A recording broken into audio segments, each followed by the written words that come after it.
Canada के Ontario के Niagara Falls के पास स्थित इस टनल का नाम सुनते ही लोग कांपने लग जाते हैं।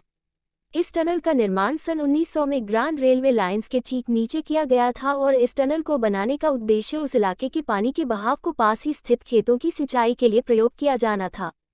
16 फीट ऊंची और 125 फीट लंबी इस टनल की कहानी किसी को भी हिला कर रख सकती है।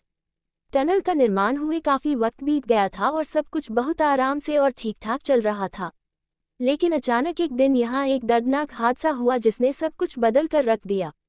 इस टनल के आसपास आबादी बहुत कम थी, इसीलिए हर समय यहाँ पानी भी नहीं बहा करता था।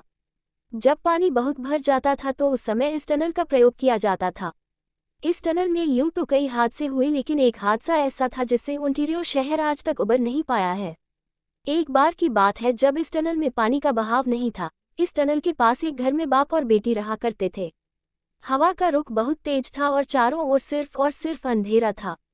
लड़की घर में अकेली थी और पीछे वाले कमरे में सो रही थी कि अचानक उस घर में आग लग गई और देखते ही देखते आग ने पूरे घर को अपनी चपेट में ले लिया। लड़की ने घर से बाहर निकलने की कोशिश की, लेकिन तब तक उसके कपड़ों को आग ने पकड़ लिया।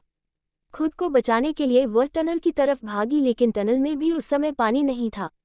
आग की जलन की वजह से वह चीखती चिल्लाती रही। उसकी चीख बहुत भयानक और दर्दनाक थी, जिसे सुनकर कई लोग वहां इकट्ठा हो गए, लेकिन किसी ने उस लड़की को नहीं बचाया और आखिरकार उस लड़की ने यहां दम तोड़ दिया।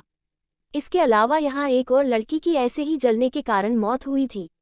लोगों का कहना है कि इस टनल में कुछ दरिंदों ने एक लड़की का सामूहिक बलात्कार किया और अपने जुर्म को छिपाने के लिए उस लड़की को जिंदा जला दिया। उसकी चीखें आसपास के इलाकों तक सुनाई दी।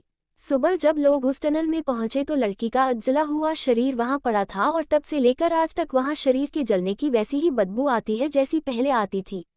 रोशनी को देखकर परेशान करती है रूहें। स्थानीय लोगों का कहना है कि अगर कोई उस स्थान पर रोशनी करता है तो उन लड़कियों की रूहें उसे परेशान करती हैं। कहते हैं एक सफाई कर्मचारी जब टनल की सफाई के लिए अंदर गया तो जैसे ही उसने माचिस जलाई तभी एक भयानक चीख उस टनल में गूंजने लगी और उस कर्मचारी ने अपने सिर के ठीक ऊपर दीवार पर एक छिपकली की तरह कुछ रेंगते देखा। उसका चेहरा जला हुआ था।